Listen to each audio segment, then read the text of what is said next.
Hello வணக்கம். இது உங்கள் சிவி ஜோன். எல்லாரும் எப்படி இருக்கீங்க? ஈனை பற்றின பயங்கரமான ஒரு சம்பவம் இப்போ வந்து போச்சு லைவில். என்னன்னா சௌந்தர்யாவும் ரஞ்சித்தையும் வந்துட்டு ப்ரொமோவில் காமிச்சிருப்பாங்க. ஆனால் அவங்க போகலை. ஏன்னா அவங்க வந்து அக்செப்ட் பண்ணிக்கல. இவங்க எங்களுக்கு செட் ஆக மாட்டாங்க, இவங்களை எங்களால் வந்து ஏற்றுக்க முடியாதுன்ட்டாங்க.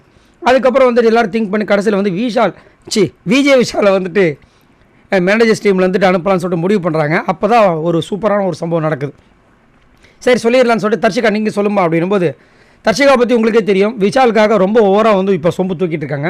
நேற்று நைட்டு வந்து சொல்கிறாங்க, கவலைப்படாதரா, நீ நினச்சதெல்லாம் நாளைக்கு நல்லா நடக்கும் அப்படின்னாங்க இல்லையா. ஸோ அது நடக்கிறதுக்காக என்ன பண்ணுறாங்கன்னா, இங்கே வந்துட்டு அப்படியே அப்பா அவங்க பேசும்போதே காதில் தேன் வந்து பாயுது காதினிலேன்ற மாதிரி இருந்துச்சு. என்ன சொல்கிறாங்கன்னா, ஃபர்ஸ்ட் ஆஃப் ஆல் வந்து இவருக்கு மேனேஜராக வந்தது முதல்ல இன்ட்ரெஸ்டே இல்லை, பெருசாக மீட்டிங்கில் தான் வந்து இன்புட் கொடுக்குறதும் இல்லை, ஓரமாக நின்றுட்டு இருக்காரு. அதுக்கப்புறம் எம்ப்ளாயிஸும் ரொம்ப ஆசைப்படுற அப்படி சொல்லிட்டு போது பிக் பாஸ் வந்து தர்ஷிகா அப்படின்னாங்க. சார் சொல்லுங்கள் சார், ஒரு கரெக்ஷன். என்ன கரெக்ஷன் சார்? ஏதாவது பாயிண்ட் சொல்லணுமேனு சொல்லாதீங்க, உண்மையான பாயிண்ட்டை மட்டும் சொல்லுங்கன்ட்டார். செம்ம டென்ஷன் ஆகிட்டாங்க எல்லோரும், செம்ம சிரிப்பு. ஏன்னா இவங்க அனுப்புறதுக்கு 2 பேருமே துடிச்சிட்டு இருக்காங்க. விஜய் விஷால் அங்கே போகணும்னு நினச்சிட்டு இருக்காரு, ஆனால் சொல்ல முடியல. தர்ஷிகாவுக்கு இவர் அங்கே அனுப்பணும், ஏன்னா அவர் ஆசைப்பட்டார் இல்லையா, அதனால் அனுப்பி தானே ஆகணும் அந்த மாதிரி. ஸோ அதனால் அங்கே ஒரு பாயிண்ட் சொல்லும்போது பிக் பாஸ் 24 ஹவர்ஸ் பார்த்துட்டு இருக்காரு.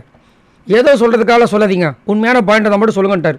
செம்ம டென்ஷன். இப்போ போகிறா நான் சொல்கிறேன்னு சொல்லிட்டு, பாஸ் உண்மையான பாய்ஸ் இப்போ உண்மையான பாயிண்ட் இப்போ நான் சொல்கிறேன் பாருங்கள் பாஸ் சொல்லிட்டு, இவர் மேனேஜர் ஆனதுலேருந்தே வந்துட்டு பார்த்தீங்கன்னா, மேனேஜரை வந்துட்டு அவருக்கு இன்ட்ரெஸ்டே இல்லைங்க சுத்தமாக. அது வெளிப்படையாக எங்களுக்கு மீட்டிங்லேயும் சரி, நாங்கள் ரூல் போட்டதுலேயும் சரி, அவரோட கான்ட்ரிபியூஷன் பார்த்தீங்கன்னா சுத்தமாக எங்களுக்கு இல்லவே இல்லைங்க.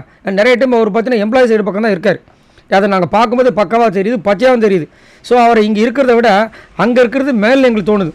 ஒன்று சொல்லட்டுங்களா, அவர் இங்கே ஒன்று இருக்கிறதும் ஒன்று தான், அவர் இங்கே இல்லாததும் ஒன்று தான் அப்படின்ற மாதிரி சொல்லிட்டாங்க. கடைசியில் முத்து ஒரு சம ஆப் வச்சார். ஏம்மா இவ்வளோ தூரம் சொன்னீங்க, அவர் பேரை சொன்ன போது ஐயோ சாரிங்க, அவர் பேர் தான் வந்து விஷாலம். உட்காருங்க அடுத்தது அப்படின்னும் போது இந்த பக்கம் வந்துட்டு நம்ம அருணை செலக்ட் பண்ணுறாங்க. ரயான் தான் எந்திரிச்சு இங்கேருந்து தொழிலாளருக்காக அவர் வந்து நிறைய கருத்தெல்லாம் சொல்லியிருக்காரு, நிறையா போராட்டம்லாம் பண்ணியிருக்காரு. ஸோ இவர் வந்துட்டு மேனேஜர் சைடு போயிட்டு எங்களுக்காக அங்கேருந்து ஒரு மேனேஜராக ஒரு குரல் கொடுப்பார் அப்படின்ற ஒரு காரணத்துக்காக நாங்கள் வந்து இவர் மேனேஜர் அனுப்புகிறோமா.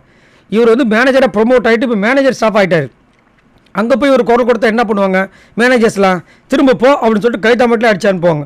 அதுதான் இப்போ நடந்திருக்கு. அதுதான் நீங்கள் வந்துட்டு இந்த ப்ரொமோலையும் பார்த்துருப்பீங்க. நீங்கள் எதுக்கு நம்ம எந்த ரோல் கொடுக்குறாங்களோ அந்த ரோலாக மாறி வந்து பண்ணணும், அதுதான் இந்த பிக் பாஸோட விஷயமே. ஆனால் இவங்க என்ன பண்ணுறாங்க, ஐயோ என்னத்தை சொல்ல. சரி நீங்கள் உங்களோட கமெண்ட்ஸை சொல்லுங்கள். இங்கே வந்து பிக் பாஸ் வந்துட்டு தர்ஷிகா அண்ட் விஜய் விஷால் இவங்க முகத்திரை கிழிச்சதை பற்றி என்ன நினைக்கிறீங்க? ஏன்னா இவங்க 2 பேரும் வந்து பேசுகிறது ஈஸியாக நமக்கு நைட்டெல்லாம் பேசும்போது என்ன தெரியுது, அழகாக தெரியுது நம்மளுக்கு. அதை பிக் பாஸை பார்த்துட்டு அப்புறம் நீ வந்து சும்மா காரணம் சொல்கிறேன்னு சொல்லிட்டு வச்சு செய்யுது சூப்பராக இருந்துச்சு. சரி இதை பற்றி உங்களோட கருத்தை சொல்லுங்கள். பாய் நண்பர்களை.